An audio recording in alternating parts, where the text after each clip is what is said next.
Rocky. Enak. Waduh, masih di akhir pekan. Akhir pekan enak. Mengamati politik sepekan ini bikin kita optimis bahwa makin cepat berantakan karena koalisi makin lama makin liar. Semua orang punya buat bikin koalisi. Ya, banyak sekali koalisi-koalisi ini. Tapi ini yang saya ingin ajak Anda sebentar soroti, kemarin sebenarnya juga sudah saya soroti di off the record, ini berkaitan dengan ini Bung Rocky. Kemarin ya, Anda juga kirim linknya ke saya soal lahan di daerah Bogor situ yang diberikan sertifikatnya diserahkan oleh Pak Jokowi, tetapi kok ternyata itu kemudian disita oleh Barreskrim karena itu kasus BLBI. Sebenarnya ini saya khawatir ini jadi fenomena gunung es yang menjadi serius. Ya memang kan selalu istana mempromosikan bahwa Jokowi sudah membagi-bagikan hak rakyat atas tanah. Padahal yang dibagikan adalah sertifikat yang udah selesai, yang sebetulnya nggak perlu dibagikan juga, udah pasti dia dapat itu. Kan yang dulu kita sebut sebagai hak rakyat itu artinya lahan-lahan yang dikuasai secara berlebih itu diredistribusi itu, bukan lahan yang udah dimiliki terus disertifikasi, nggak begitu prinsipnya kan, yang disebut keadilan agraria. Tapi kita paham bahwa mereka yang tadinya memelopori itu akhirnya takluk pada prinsip teknokratis saja, yaitu pencitraan aja bahwa presiden udah bagi-bagi maka ini dia sertifikatnya tuh. Padahal mereka yang ada di KSP, di istana atau teman-teman saya LSM yang dulu anti terhadap birokratisasi tanah itu akhirnya diam. Itu satu poin.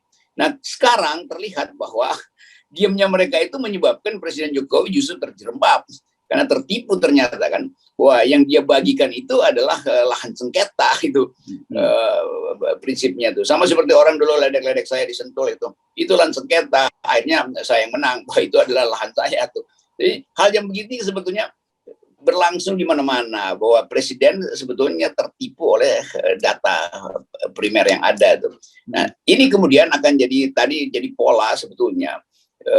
Buat sementara mungkin publik merasa iya deh nggak apa-apa tuh, tapi nanti akan berlanjut bahwa banyak lahan yang sebetulnya dipalsukan statusnya, lalu seolah-olah demi pencitraan presiden maka diserahkanlah sertifikatnya. Nah Bogor baru satu kasus, di tempat-tempat lain juga mungkin akan terjadi. Nah di balik cerita ini adalah politik pencitraan. Kemarin juga tiba-tiba jalan di Kalimantan dalam satu malam udah diaspal bagus karena presiden mau lewat tuh. Jadi beginilah, seolah dikasih karpet merah padahal di bawahnya sampah. Saya sempat baca itu yang Pak Jokowi mengajak Mbak Puan dan sebenarnya juga mengajak wartawan-wartawan ya. Kenapa wartawannya senior loh itu para pemret-pemret. Kenapa mereka lolos ya mengamati fakta ini gitu. Ya karena udah di brief duluan supaya jangan boleh memberi kritik tuh. Kan kira-kira begitu. Jadi akan ditapis mana wartawan yang mediocre itu yang diajak ke ibu kota. Ya kalau FNN pasti nggak diajak tuh karena dianggap menghujat ibu kota tuh. Jadi kita balik lagi pada prinsip tupoksi atau etik jurnalisme itu ada memberi kritik. Kan mestinya wartawan bercerita aja pelan-pelan. Oh iya kami diajak Pak Jokowi, tapi kok tiba-tiba ada jalan baru di situ. Nah ini ada apa? Apa karena kami diajak Pak Jokowi maka kami dibuatkan jalan? Padahal wartawan nggak memerlukan jalan baru, dia memerlukan pikiran baru. Kan kira-kira begitu kan? Nah hal-hal beginian yang akhirnya orang lihat ya kalau begitu tugas Pak Asmardi Asra sebagai ketua Dewan Pers mesti kasih sinyal bahwa prinsip pertama wartawan adalah melaporkan apa adanya dan memberi kritik kalau ada keganjilan. Nah jalan baru itu ganjil. Ngapain? Tiba-tiba satu malam udah ada aja jalan yang terobos untuk menghubungkan lokasi ibu kota baru itu. Itu intinya. Oke. Nah karena itu sekarang kita mari bicara soal koalisi dan kita ingin ini juga bagian dari ikhtiar kita untuk mengakhiri berbagai kekacauan-kekacauan yang terjadi selama ini gitu ya. Karena itu tadi benar-benar menurut saya nggak habis pikir ada lahan yang jadi sengketa, kelihatannya itu lahan yang apa ya kalau di BLBI itu lahan yang diagunkan berarti ya. Iya itu lahan diagunkan. Ya, lahan yang sampai sekarang masih dikuasai BLBI karena obligornya belum bayar pajak atau macam-macam itu. Kan itu intinya yang dari tahun 2000 dari tahun 2000 di zaman pemerintahan Ibu Mega kan dikeluarkan release and discharge. Jadi siapa yang membayar maka dibebaskan dari kewajiban segala macam. Ternyata bebannya besar betul bagi negara tuh, karena harus bayar utang yang dibuat oleh konglomerat pada waktu itu yang bangkrut akibat permainan spekulasi. Ya, ya. Nah, sekarang kita fokus. Kemarin kan samar-samar memang Pak Yusuf Kala itu turun gunung itu pertama kali bongkar oleh Tamsil Lindrong, dia mulai menjodoh-jodohkan Puan dengan Anies Baswedan gitu. Sekarang ya kemarin saya lihat Pak Yusuf Kala juga ada ketemu Pak SBY. Saya kira nggak mungkin hanya bicara soal lukisan atau kangen-kangenan ya. Ketika Pak JK ketemu sama Pak SBY pasti ada soal politik. Sekarang Pak JK bicara lagi soal memprediksi ada 4 poros koalisi, dan saya sendiri nggak begitu yakin ada 4 poros koalisi itu, karena kalau dengan 20% ya tetap saja itu porosnya maksimal 3 atau ya 2 lah yang paling mungkin. Tapi mari kita ikuti cara berpikirnya Pak Yusuf Kala. Ada PDIP sendirian, ada Gerindra dengan PKB gitu ya. Berarti ini batal yang koalisi semut merah dengan PKS. Ada PKS Demokrat dengan Nasdem dan gitu. Dan kemudian ada koalisi Indonesia Bersatu yang Golkar, P3 dan PAN. Nah, tetapi kemudian sekarang ini kelihatannya setelah ada reuni atau realignment politik antara Pak Jokowi dan Bu Megawati, ada juga yang menjodoh-jodohkan Ganjar dengan Puan. Berarti ini tetap poros yang disebut Pak JK, poros dari PDIP. Bagaimana Anda melihat soal ini? Jangan ke 20% dulu, karena ini kita ngomong yang ini dulu. Ini teori poros ini, dulu saya pernah sedikit-sedikit belajar mekanik itu, mesin mobil. Poros itu batangan yang menghubungkan gerak mesin dengan gardan belakang, itu namanya poros tuh.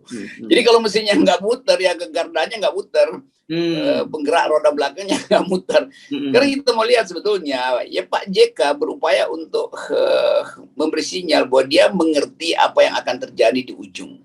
Karena itu dia bikin prediksi aja tuh. Tetapi Pak JK juga selain pengusaha, dia politis juga tuh, atau sebagai politisi dia juga punya bisnis tuh. Jadi kita mau uji sebetulnya apa yang dipikiran Pak JK. Kalau si ini jadi apa akibatnya bagi dunia bisnis Indonesia atau khususnya bisnis Pak JK tuh. Semua itu kita mesti hitung karena Pak JK bukan orang yang kedap dengan soal-soal semacam itu tuh. Nah, rekornya banyak. Jadi kalau Pak JK mulai bikin hitungan, tentu kita mau lihat yang pertama kali diusung Pak JK kan Anies tuh. Dan itu sangat mungkin Nasdem masih akan ngotot itu tuh. PKS sudah kasih sinyal.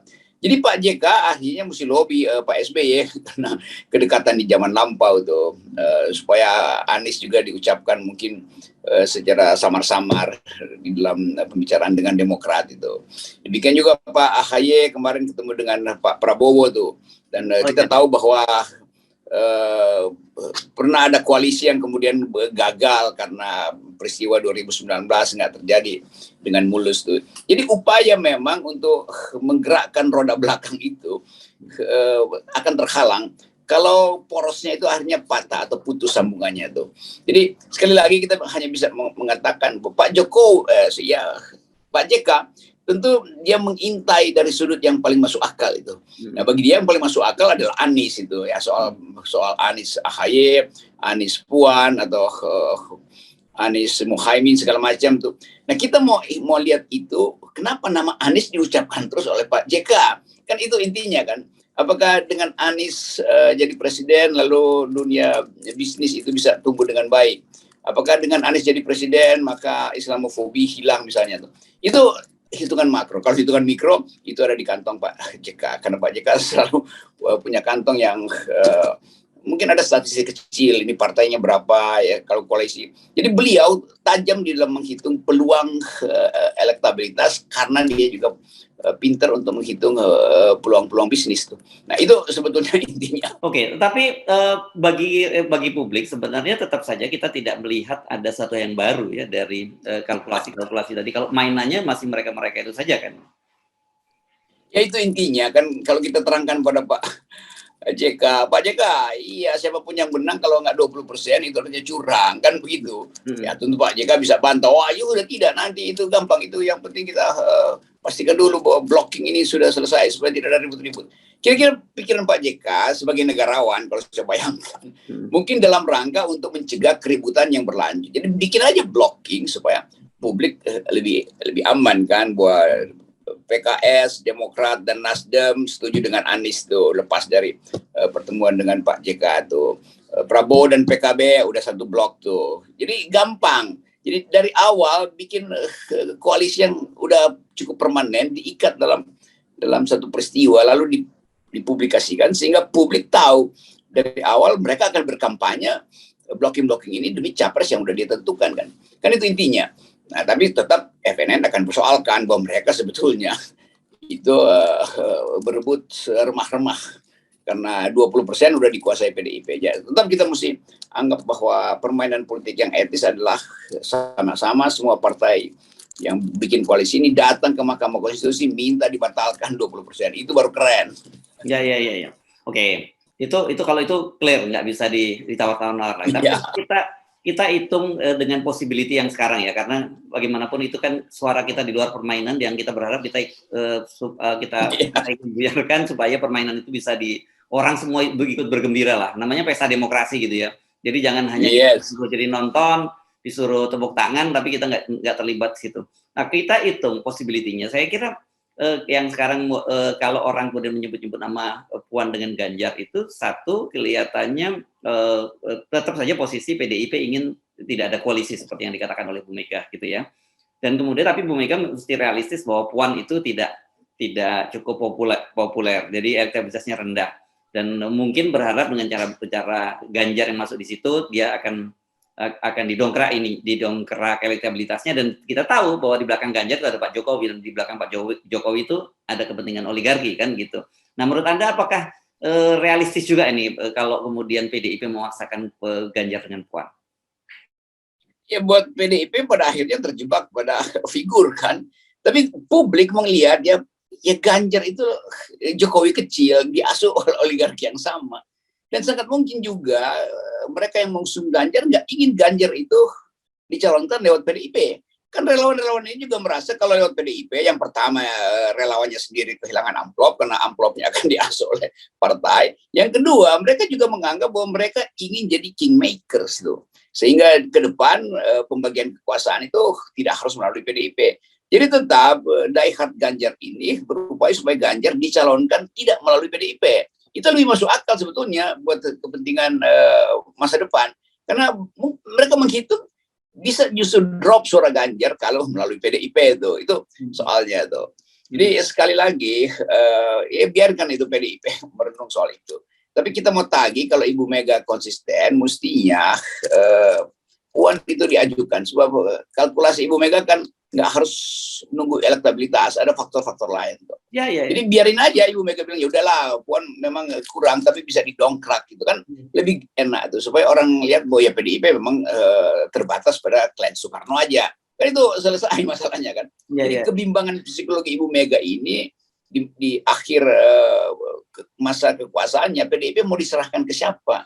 Mungkin ke Puan ya pasti kalau soal itu kan. Jadi nggak ada keraguan lagi kalau ke Puan, itu cuma soal waktu. Tapi kalau ke Ganjar, tiba-tiba ketika Ganjar memerintah, PDIP ketua umumnya diganti oleh orang Ganjar misalnya. Itu mesti dihitung juga, dan Ibu Mega peka dalam hitungan seperti itu. Nah, di seberangnya yang paling mungkin ya Anies Baswedan, kan cuma itu kan. Jadi sangat mungkin kalau PKS, Nasdem, Demokrat itu mengusung aja Anies Baswedan. Jadi selesai masalahnya. Tapi tentu Pak SBY mengerti juga momentumnya. Tapi kita nggak peduli dengan momentum. Kita mau agar supaya ada kejelasan. Blocking ini usul siapa, mengusung siapa, yang sana usung siapa, supaya kampanye bisa mulai terlihat sejak sekarang kan, nggak usah saling tipu-tipu lagi. Ya. Dan sebenarnya dalam beberapa hal gitu, meskipun kita berbeda pendapat, ada sih kita sepakat dengan Bu Mega. Satu, kita sepakat bahwa seorang capres itu jangan didrive oleh lembaga survei. Itu clear ya, kita sepakat juga ya. Ya. Kedua, soal sistem presidensial ya. Sistem presidensial memang harusnya tidak ada koalisi-koalisi seperti sekarang, karena itu kita ini kan kuasi presidensial parlementer jadinya sistem kita sekarang ini. Ya, Ibu Mega mesti ucapkan itu aja minggu ini supaya kelihatan Ibu Mega mengerti ya tata cara kita bernegara, bahwa dalam sistem presidensial tidak perlu ada koalisi. Karena itu PDIP akan kasih contoh bahwa kita akan lakukan pencalonan dari dalam kita sendiri. Itu udah, itu satu poin selesai. Lalu Ibu Mega tambahkan, karena saya mengerti makna sistem presidensial, maka saya sebagai partai besar akan minta supaya threshold 20% itu dibatalkan. Kan selesai masalah kan. Ibu Mega langsung dapat aplaus itu. Jadi kalau Ibu Mega melapori pembatalan 20% itu, publik akan anggap Ibu Mega memang negarawan dan politisi ulung. Itu saja harapan kita. Harapan yang memang kayak menunggu Godot. Ya. Satu lagi yang soal lembaga survei tadi, saya kira kalau Bu Mega yang bicara tentang bagaimana kewajiban lembaga survei itu untuk diaudit, mesti mempublikasikan dananya dan sebagainya. Karena kan jujur saja ini kalau kita amati sekarang bagaimanapun juga lembaga survei di Indonesia ini memberi kontribusi terhadap pemburukan sistem demokrasi kita dan pendidikan politik bangsa kan. Itu bahkan pers internasional udah menganggap lembaga survei Indonesia betul tadi menurunkan indeks demokrasi kita. Karena bagi pers asing, lembaga survei itu penting asal ada transparansi, terutama di dalam menyebutkan siapa yang membiayai. Biasa aja kan, si lembaga A memang hendak membiayai presiden tertentu, lalu dia ucapin aja kan nggak ada soal, supaya ada cross cutting pemeriksaan metodologi kan itu intinya tuh. Jadi diam-diam sebetulnya Ibu Mega mesti tumbuh atau di ujung usia politiknya tampil betul-betul sebagai negarawan yang mengerti di mana kemacetan demokrasi. Pertama, kemacetan itu terjadi karena presidensial threshold. Yang kedua, kemacetan itu menjadi lebih buruk karena disuplai data palsu oleh lembaga survei ini. Jadi itu dua maksiat politik kita sebetulnya, ada presidensial threshold dan lembaga survei. Nah, yang lain kan cuma terima kenikmatan dari kemaksiatan itu, kayak buzzer, influencer segala macam, justru hiruk pikuk untuk berebut kemaksiatan politik itu. Nah ini fatwa baru dari di akhir pekan dari Habib Rocky Gerung, kemaksiatan politik di Indonesia. Berat ini misalnya. Oke, dan supaya kita tidak terlibat dan terjerumus lebih jauh lagi dalam maksiat politik tadi, kita mesti kembalikan akarnya ke nol. Yes, inilah yang akan membersihkan kemaksiatan politik. Oke.